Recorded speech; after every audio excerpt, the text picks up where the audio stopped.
Together with Jalen Jacoby, what is it that we do? We give the people what they want. We've got to talk about the World Series. We've got to talk about all the football games of the weekend, and there was a big game in the big house. We'll get Jalen Rose's reaction to the Wolverines' big win over Notre Dame. But we start with last night.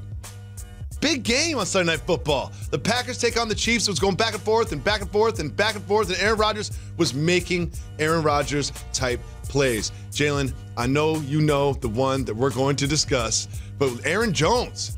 And Aaron Jones had how many touchdowns? Not one, but two.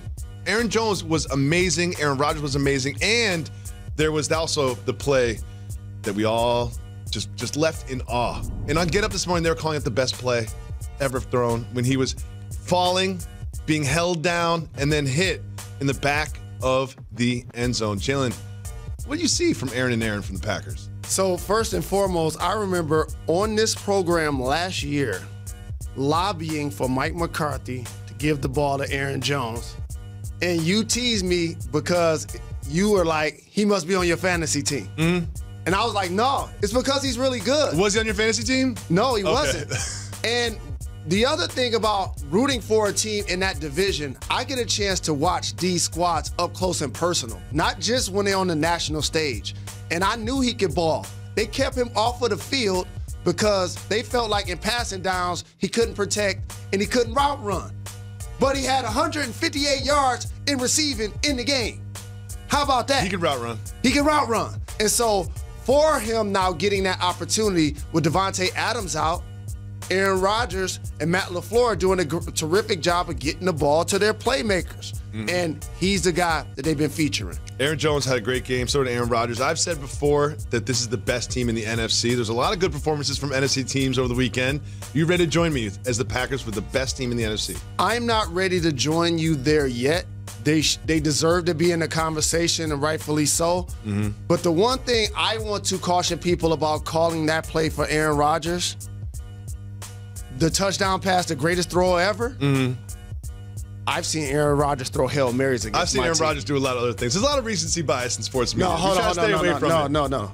I've seen Aaron Rodgers throw Hail Marys. Oh, I have. Against my team. Oh, I have to. I have to. Okay.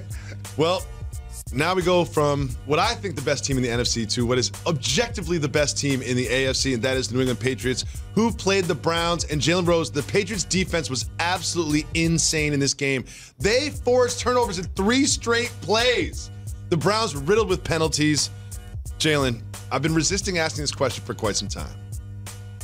Will the Patriots go undefeated? It's time. They won't go undefeated. They won't go undefeated. Just too tough to do. But here's what I want to say about the Browns. It's not time to overreact to their loss or to panic. Chubb had a couple of fumbles, but ran well. Yep, they're going to fumble after like a 50-yard run. They're going to get Kareem Hunt back. The Patriots did a terrific job of stifling Odell Beckham and Jarvis Landry. Mm-hmm. But the guy I still need to see perform is Baker Mayfield. Yep. That was going to be the difference to me. And Freddie Kitchens, if it continues to trend like this would be his only year coaching now. Could be. So they got to turn it around. Now for the Patriots, I agree with you. Terrific defensively, rebuilt their roster. And I stole this from Antonio Brown. Gilligan's Island over there. You know who that is? I know who Gilligan Stephon is. Gilmore. Yeah.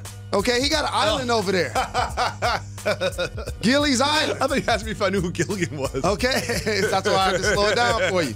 And so when you have guys that can cause turnovers on 3 straight plays, 3 straight plays. Mm-hmm. I didn't say 3 straight quarters or 3 straight possessions. 3 straight snaps. The Cleveland Browns fumbled the football, and 2 of them were forced. And now here's the thing. The Browns aren't going to make the playoffs. But you know what? They're not going to make the playoffs. Wow. You putting that on wax? Yeah, they're not going to make the playoffs. The Browns aren't going to make the playoffs. But the Browns, they're building on a season. They have to look in the mirror and be like, all right, let's get better habits. Let's cut down the penalties. And then let's regroup and find out where we can be strong in the offseason and come back. And maybe we'll have more realistic expectations for this team next season. Washington, Cleveland. I'm going to tell you somebody that they should consider. I mentioned his name already, Mike McCarthy. Interesting. Well, we move on to the other undefeated team in the NFL, and that is the 49ers, and they had an offensive explosion against the Panthers. Jalen, they scored 51 points, and Nick Bosa was all over the backfield, too. What did you see from Nick Bosa and Tevin Coleman? What I saw from Nick Bosa is that was a boss move to not play at Ohio State and save himself for the draft and go #1 overall. And then get into the league and in games like this have 3 sacks and a pick and show his athleticism. Richard Sherman, my guy, got a pick. But Coleman, people sleep on this. Now, he was on my fantasy team last year. Was with Shanahan in Atlanta. So a lot of times when a coach gets a new job and he brings a player to the team, he knows that that guy can do some special things that were underutilized in the previous situation. Yep. And so for him to have 4 touchdowns in a game, the only other person in the 49ers to ever do that is Jerry Rice. Wow. And how about Jerry Rice had a game where he even had 5? Wow. 4 touchdowns, 3 in the air, 1 receiving. Coleman looked really good. They've got a running game. They've got a defense. They've got it all. Like, they look really, really good. There's another top NFC team that we must discuss. That are the Saints. The Saints brought back Drew Brees. He looked pretty good. They made light work of the Cardinals. Jalen, what do you think about the return of Drew Brees?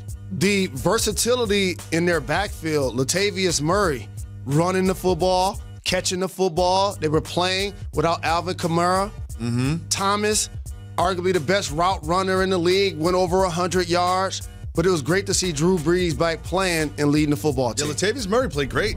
He's played really, really well. I mean, they've got him and Kamara. When Kamara comes back in the backfield, they are something to be reckoned with. Well, Jalen, we're going to transition quickly to the NBA. The Lakers have bounced back from that opening night loss against the Clippers. They beat the Jazz on Friday, and then last night they had the Hornets. Guess who started the game? Dwight Howard was the star of the game. He was 8 for 8. He had 10 rebounds. He had 4 blocks. Dwight Howard looked great. Do you think that'll change the way they approach the center position in Los Angeles? Well, I would say Anthony Davis was the star of the game. LeBron James was the co-star.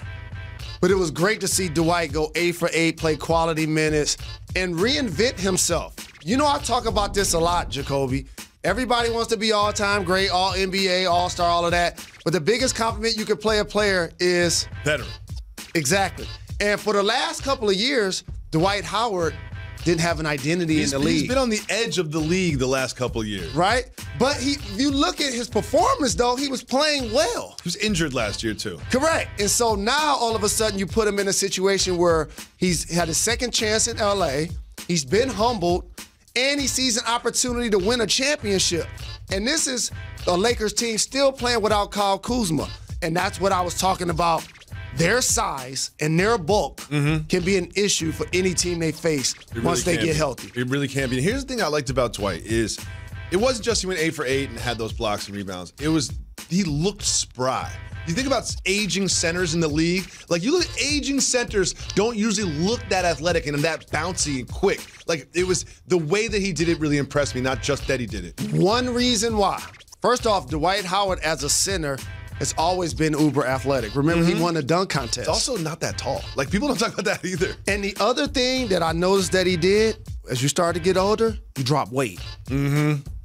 That's what you have to do to take pressure off your lower extremities. This is something Zion's gonna have to do. Yep. As somebody that's really bouncy. So good for Dwight Howard reinventing himself, really good. Playing quality minutes. That's what everybody says about NBA players is that when they come in the league, they want to gain weight, and then they get older in the league, they want to lose weight. That's why if you see retired basketball players, they gain weight. Yeah, they do. You see retired football players, they lose weight. Yeah, exactly. I've noticed that. I remember a point when we were doing this show, you didn't look like yourself. You really didn't.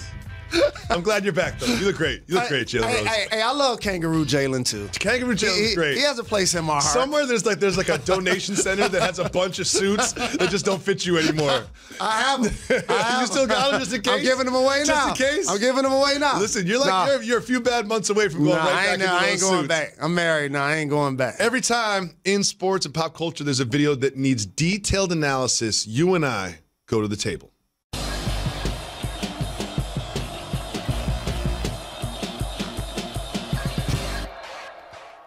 In the fourth quarter of the Jazz game between the Lakers and Jazz on Friday night, there was this exchange between Anthony Davis and LeBron James. I need you to tell me what's happening here, okay?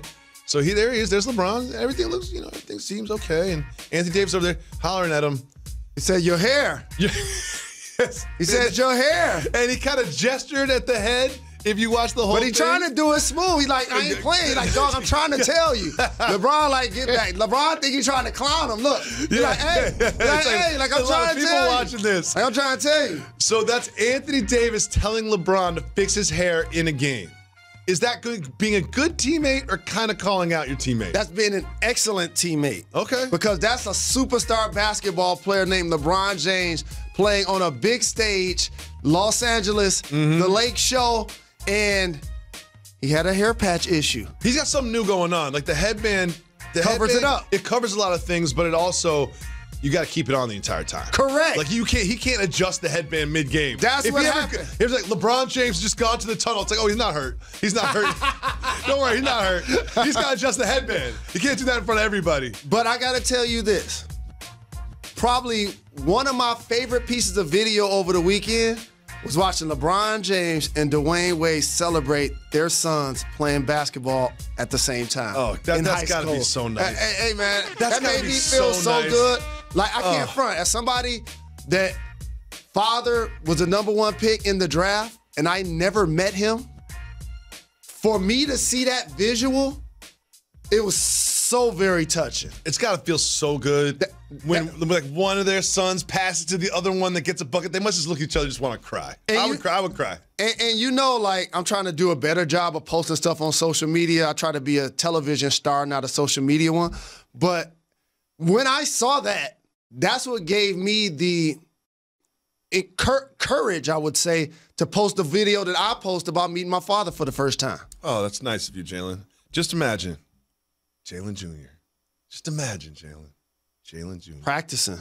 Last time we were in this studio, the Nats were up 2-0 in the World Series and headed back to the nation's capital for 3 games over the weekend.